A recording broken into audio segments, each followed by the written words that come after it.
we doing today, folks? Yeah, thought I'd do a video today. Just be so busy, I don't really get a chance to really talk much, to really do too many videos like I want. It be some short videos and some random videos, so just getting some other stuff together. You know, we at the fourth quarter, the end is near. We done made it through another year. We gonna see what 2025 gonna bring. Yeah, the trucking industry still doing this thing. You know, it's gonna be here, folks. I know everybody not having good experiences. You know, I see all type of videos, all type of clips. I don't look at all of them. I look at some of them, but not much, because, you know, I have my own story to tell. So, I mean, I learned from a lot of people already, and I'm still learning just by being in the industry for 22 years total, tops. So, you know, it ain't really too much I haven't heard already. So, I don't listen to everybody else's videos too much. And I'm not knocking nobody. I just be busy. And I'm just coming up, you know, with my life experience, because I see, like I say, everybody have different experiences. And, you know, I know a lot of people with a lot of trucks. So, it's money out here, yeah, and you can reach whatever level you want to reach. You know, just wherever your knowledge, strength, education, finances, wherever it take you, that's where you could go with it.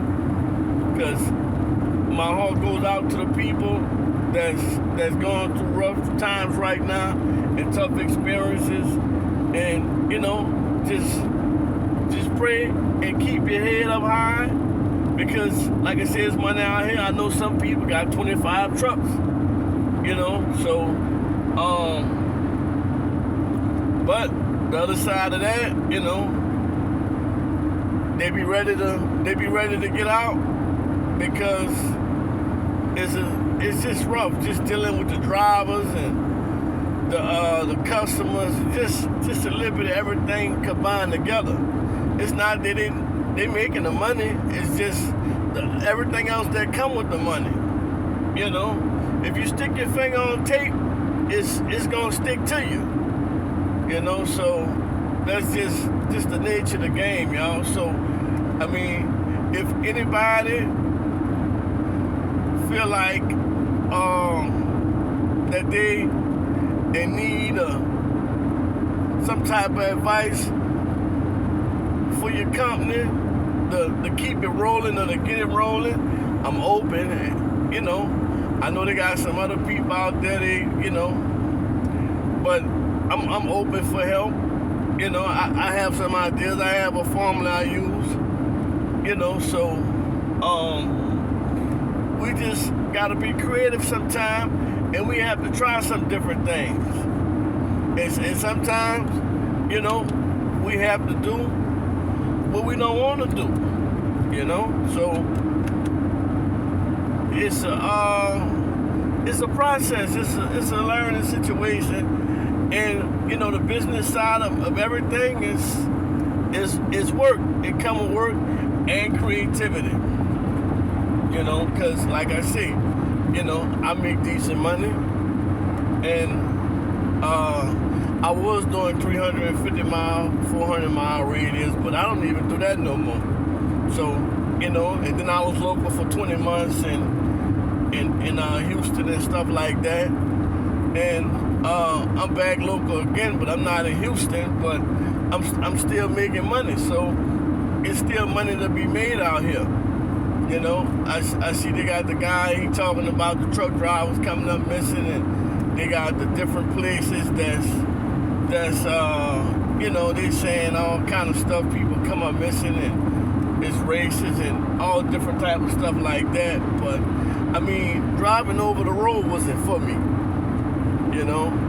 for a number of reasons. I have a weak stomach and sometimes I have sinus issues. So, and then being confined in a truck like that, I don't want to be in a truck that long. Yeah, I did coast to coast teams with a mentor. I've done all of that, and it just didn't work for me. But I was on with Swift, and when I became solo,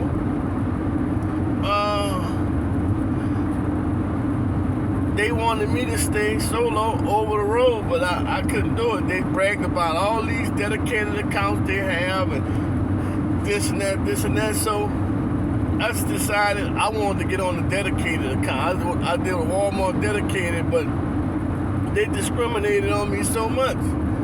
For one thing, I did stay almost 60 miles away from the terminal where we had to run out of the distribution center. But it's like all the extra stuff they did me, they didn't have to do that. And he told me, because I had a problem with my check was every week, and he told me that I should be lucky to have a job. Some people don't have a job, but I've been having a job since I was 16 years old. So, I've been making money. So, and you're not going to tell me I ought to be glad to have a job, because I can't remember when I didn't have a job. So I got told this guy at the office that, no, I need to make some more money. Y'all need to go up on y'all pay. So don't let nobody discriminate on you and tell you what you ought to be glad for what, because that phrase in my life, what I had to go through over there was just unnecessarily, So I got some good stuff out of it or whatever. I had to learn how to bag up and stuff like that. So you only have so many weeks in the class and in the truck with the mentor. But my mentor, the first one was a knucklehead. So, I'm not going to really elaborate on him too much. He had some other stuff going on, some family issues going on. So, I'm not going to elaborate on him. But my second mentor, he was real good. And he took his time and he showed me how to back up, and we ran a little further than this other mentor, because we was all over the state of Texas and Arkansas. And but this other mentor, man, we used to go to California and go back to New Jersey and New York and Illinois and all of that. So we used to go coast to coast. So but I know with the ideas and the experience I have, I know I can always be able to maintain DG trucking, so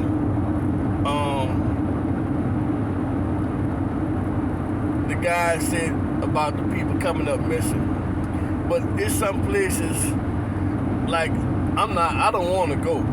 A lot of places I don't go. So I want to go to the major cities. I don't want to have to drive no more than 150 miles. Really not even 150 miles, less than that. Because 150 miles, that's like 3 hours or whatever, So I don't feel like doing all of that. So, but man, don't go to these places. You don't have to stay at Swift. They got all kind of companies where you could get experience and get training at too.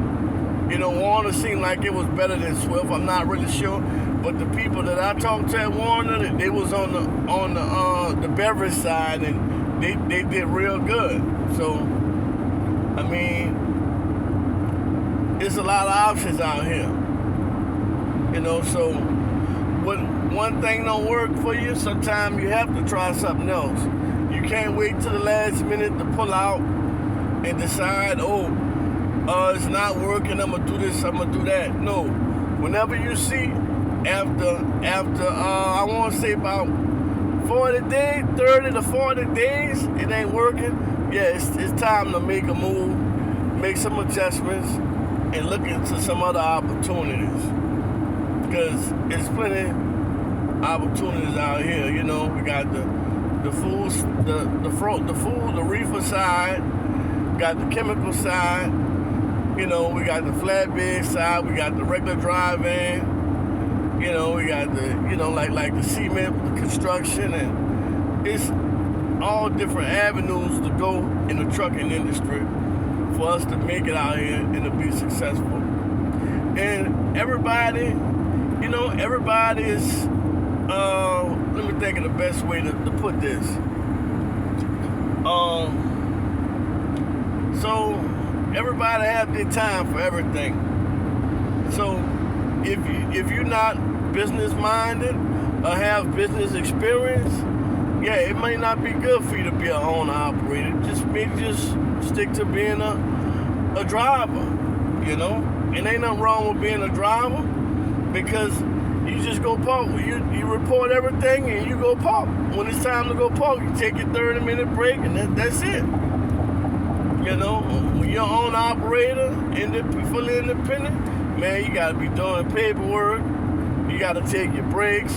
You gotta worry about your maintenance on your truck, your taxes, your overhead, all of that. So everybody have different stuff going on. So, like I said, I've started over again twice. Because my first trucks I had was FedEx trucks, and I had a separation, so I just couldn't deal with all the other stuff that was going on and go through the separation because, I had 3 kids involved and stuff like that, so I had to make a decision. So somebody that went through a separation and stuff like that, they told me, they said, man, you're not going to be able to keep your route, FedEx not going to let you do like a regular LLC. They're going to do you like a contractor, employee. They're going to make you pay a lot of money. You're going to have to do this, you're going to have to do that. It's going to be hard for you to run your company.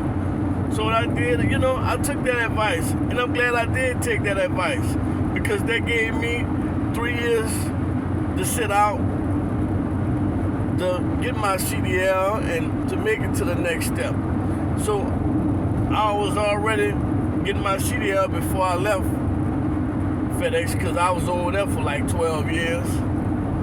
And I actually got my CDL when I worked my full-time job every day as a contractor. When I got off in the evening, I went to go do my CDL training. And I sealed the deal like that. It took me a little longer to get my CDL because I was working every day, and I did it on the weekend, in the evening, and on the weekends.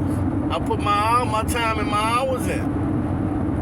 And that was the best thing I could have did, because at the age I am now, I can't see myself going out there every day doing 80, 120 stops. I can't do it.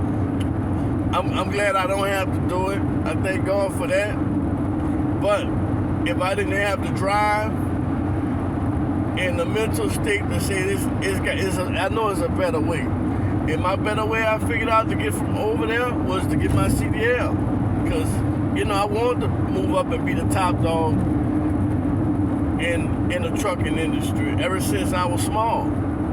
And it's like, I drove over there all that time, but a job like that, you should only be there like a year and a half, 3 years. That's all you should stay at a FedEx job doing that type of work, because it's a lot of manual work and it's 13 hours a day.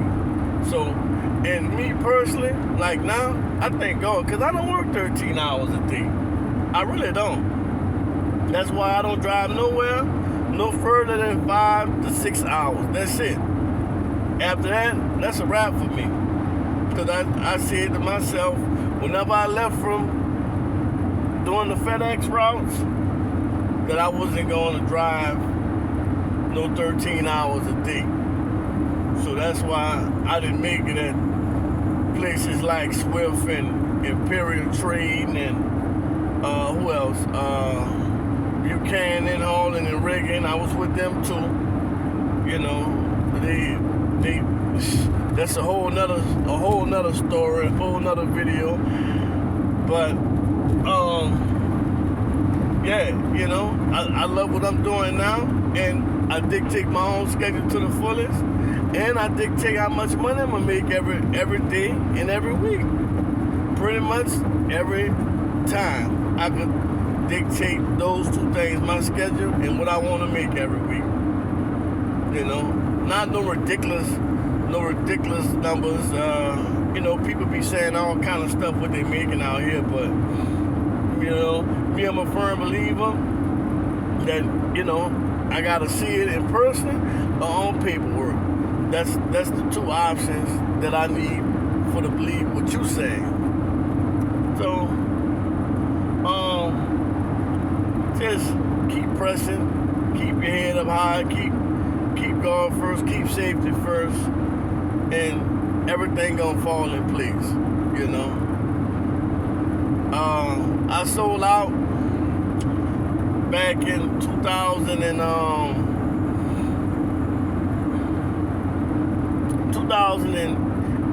2012, when I sold my FedEx route.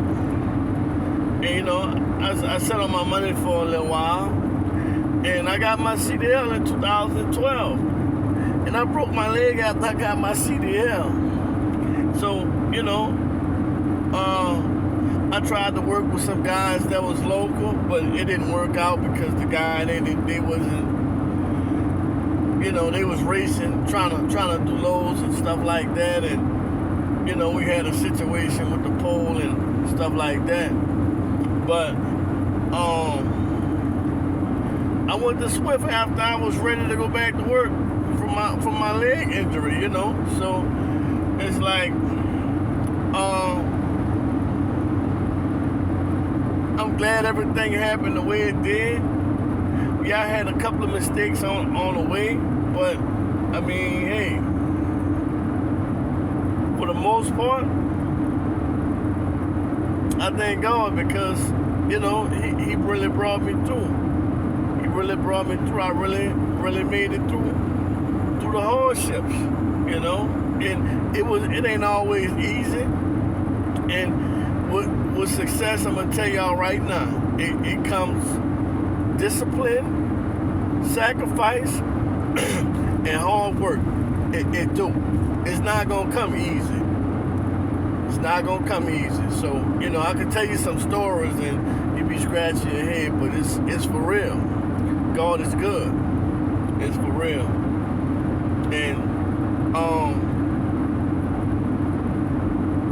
And I started 2015 when I went and bought me a truck. I paid $10,000 cash for it, and I put about another $6,000 into that truck. And you know, we live and we learn. But you know, I was experimenting, and for the beast started back being an owner operator again, and it was just time for me to take off in that direction. So, but I just should have spent some more money. What I had, I just should have bought 3 trucks. 3 or 4 trucks. That's what I should have brought, because I already know the business. I already know how everything functions. I already know, you know. So, but it's like, I don't know why I waited till I took my gamble. I went playing with these companies, and I know I shouldn't have went playing with those companies. I should have just went all the way independent, like I had to wind up doing, going all the way independent. And everybody, it don't work. Everything don't work for everybody. So, I went I leased on the baby about 4 or 5 companies, but it ain't work out with maybe but 2 of them. And of course, whenever people, they got favoritism now. People have their picks and chooses. So, yeah, I made a couple of dollars, but it ain't last long. I tell you that much. It didn't last long. So, yes, you could make a money being an owner-operator. And with all of this, you do have to have a game plan in effect. Just going, I'm going to get a truck, I'm gonna do this, I'm going to do that. You got to have a game plan. And you have to execute your game plan and stick to your game plan. So the other mistake I made was not sticking to my game plan. So I waited till my money got funny again, and I decided I'm going to go ahead and try to get my own insurance and get my own authority and all this and that. But if I just would have did it when I had more money, I would have been in a better position starting out. So whenever you got your money up, go ahead and take your chances then. Don't wait till you got to roll the dice otherwise, till it get bad or whatever. It'd be too late. So I thank God for that. I knew I was going to make it because this is my dream. This was my passion. This was my goal. And look, I see some people, I see them, they say they want to leave FedEx, but you can do anything you put your mind to. You just got to do it. I didn't always see the vision. I knew that I saw the vision sometimes, but then other time I was like, it was consistent money, consistent freight. You don't have to look for no work and stuff like that. But it's everything else that come with it. Like they wouldn't let me take off, cause my dad was he was on his deathbed, and they wouldn't let me just leave. I had to find somebody to run my route for me, and I did all them favors, helping them guys run their routes and everything, and they come running by me. I stop what I'm doing. I help them run their route. And when it came time for me to need somebody to run my route, they was telling me I couldn't leave. I gotta wait till somebody could cover my route, all kind of stuff. I said, oh, okay. All right, so that's how that go. They was pretty much telling me, yeah, I was agreeing I was gonna help them, but I needed help. Then my mama say, oh, well, your dad is on life support now. So they had me working while they said my dad on life support, so I couldn't even make it down there to go see him before he said his last few words or whatever. And so that was another thing why I was ready to get away from that type of environment, because it's push. Customer, safety. So, but you can't please everybody. These customers be lying, saying they didn't get their freight, all type of stuff like that. So, it's just, I'm glad I was able to get away from it. I was able to make it out, because I'm on a different scale now, and I'm on a different pay scale now, and a different opportunity scale, because they could give you routes and take them from you, whether you buy them or they give them to you physically, so, and it's a tough business over there. It's tough. I hear people saying all the time, oh, they want to get a contract, they want to do this, they want to do that. With a contract, they can get some steady work, but I tell them right now, I don't want no contract.